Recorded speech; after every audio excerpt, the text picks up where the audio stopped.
بسم اللہ الرحمن الرحیم۔ السلام علیکم ورحمۃ اللہ وبرکاتہ۔ رسول پاک صلی اللہ علیہ وسلم کے معزز چاچا اور زائی بھائی حضرت سیدنا امیر حمزہ بن عبد المطلب رضی اللہ تعالی عنہ کی ولادت نبی اکرم صلی اللہ علیہ وسلم کی اس دنیا میں جلوہ گری سے 2 سال پہلے ہوئی۔ آپ رضی اللہ تعالی عنہ کی رکنیت ابو خمارہ ہے۔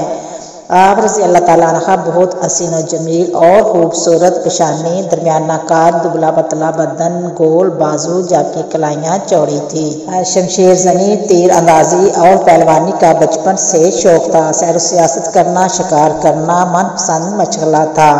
اسلام میں قبول ایک مرتبہ شکار سے لوٹ کر گھر پہنچے تو اطلاع ملی کہ ابو جہل نے آپ کے بھتیجے محمد مصطفیٰ صلی اللہ علیہ وسلم کے ساتھ ناروا اور دوستانہ سلوک کیا ہے۔ یہ سنتے ہی جوش و غضب میں آپ آپے سے باہر ہو گئے، پھر کمان ہاتھ میں پکڑے حرم پاک میں جا پہنچے اور ابو جہل کے سر پر اس زور سے ضرب لگائی کہ اس کا سر پھٹ گیا اور خون نکلنے لگا۔ پھر فرمایا، میرا دین وہی ہے جو میرے بھتیجے کا ہے۔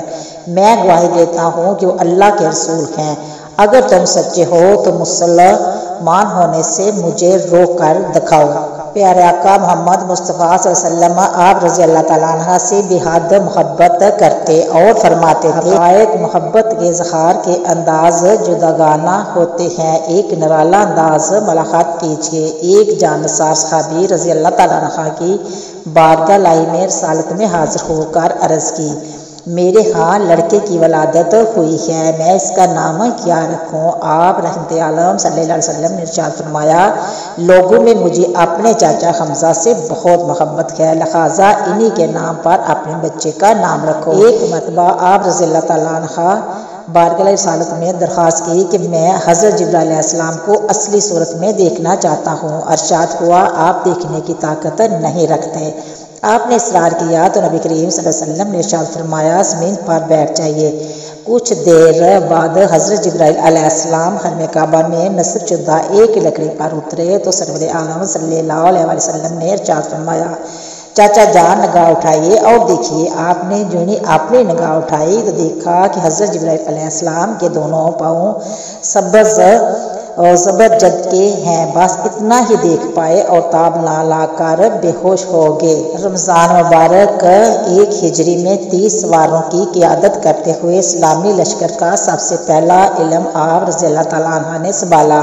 اگرچہ لڑائی کی نوبت نہ آئی لیکن تاریخ میں اسے سریہ حمزہ کے نام سے جانا جاتا ہے۔ 2 ہجری میں حق باطل کا پہلا معرکہ میدان بدر میں پیش آیا۔ آپ رضی اللہ تعالیٰ عنہ بڑے جوش جذبے کے ساتھ شریک ہوئے اور مشرکین کے کئی سورماؤں کو ٹھکانے لگایا۔ آپ رضی اللہ تعالیٰ عنہ اپنے سر پر چھتر مرغا کلگی سجائے ہوئے تھے، جبکہ دونوں ہاتھوں سے تلوار تھامے اسلام کے دشمنوں کو جہنم واصل کرتے اور فرماتے جاتے کہ میں اللہ اور اس کے رسول کا شیر ہوں۔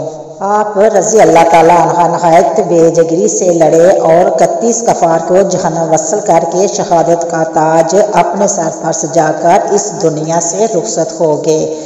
شوال کی 15 تاریخ ہفتے کا دن تھا۔ حضرت حمزہ میدان جنگ میں اپنی شجاعت و بہادری کے جوہر دکھا رہے تھے۔ ایک کافر کو قتل کرنے کے بعد جب آپ کے پیٹ میں ذرا سرگی وحشی کا نشانہ بند کر ایک چھوٹا نیزہ آپ کے پیٹ میں دے مارا جو کہ آر پار ہو گیا اور آپ شہید ہو گئے۔ جنگ بدر میں سیدنا حمزہ نے محتحم کے چاچا کو ہلاک کیا تھا۔ وحشی حبشی جبیر کا غلام تھا۔ جبیر نے اس سے کہا تھا کہ اگر تم میرے چاچا کے خوص محمد مصطفیٰ صلی اللہ علیہ وسلم کے چاچا کو قتل کر دو تو تم میری طرف سے آزاد ہو۔ اس طرح ہند زوجہ ابو سفیان نے بھی وحشی کو بہت سے انعامات دینے کا وعدہ کیا۔ اسی لالچ میں وحشی حبشی نے حضرت حمزہ کو شہید کر دیا۔ اللہ کی شان، اس نے حبشی وحشی بعد میں اسلام لانے کی توفیق دے دی۔ حضرت حمزہ کو شہید کرنے کے بعد کافروں نے آپ کا پیٹ چاک کیا اور کلیجہ نکال لیا گیا۔ ہندو زوجہ ابو سفیان نے کلیجے کو چبانے یا نگلنے کی کوشش کی لیکن نگل نہ سکی، پھر اسے تھوک دیا۔ کافر عورتوں نے حضرت حمزہ کے اور دیگر شہداء کے کان ناک کاٹ کر انہیں لڑی میں پرو کر ان کے گڑے اور بازو بند اور پزے بنائے اور انہیں پہن کر مکہ میں داخل ہوئیں۔ نبی کریم صلی اللہ علیہ وسلم نے جب حضرت حمزہ کے جسم کو دیکھا تو آپ صلی اللہ علیہ وسلم رونے لگے۔ آپ کے کٹے ہوئے جسم کو دیکھ کر شدت غم سے آپ صلی اللہ علیہ وسلم کی آواز بلند ہوگی۔ پھر آپ صلی اللہ علیہ وسلم نے ارشاد فرمایا کہ حمزہ سید الشہداء ہے۔ نبی کریم صلی اللہ علیہ وسلم حضرت حمزہ کے جسم کے پاس کھڑے تھے۔ آپ صلی اللہ علیہ وسلم نے حضرت حمزہ کو مخاطب کرتے ہوئے فرمایا، اے چاچا جان، اللہ تعالیٰ آپ پر رحم فرمائے، بلا شبہ آپ خوب صلہ رحمی کرنے والے، کثرت سے نیکیاں کرنے والے تھے۔ امید کرتی ہوں کہ آپ کو میری یہ ویڈیو پسند آئی ہوگی۔ کہ پسند آئی ہے تو شیئر کرنا، سبسکرائب کرنا، اچھے کمنٹ کرنا، دعا میں یاد رکھنا۔ ہم انشاءاللہ ملیں گے نیکسٹ ویڈیو میں، تب تک اوکے، اللہ حافظ۔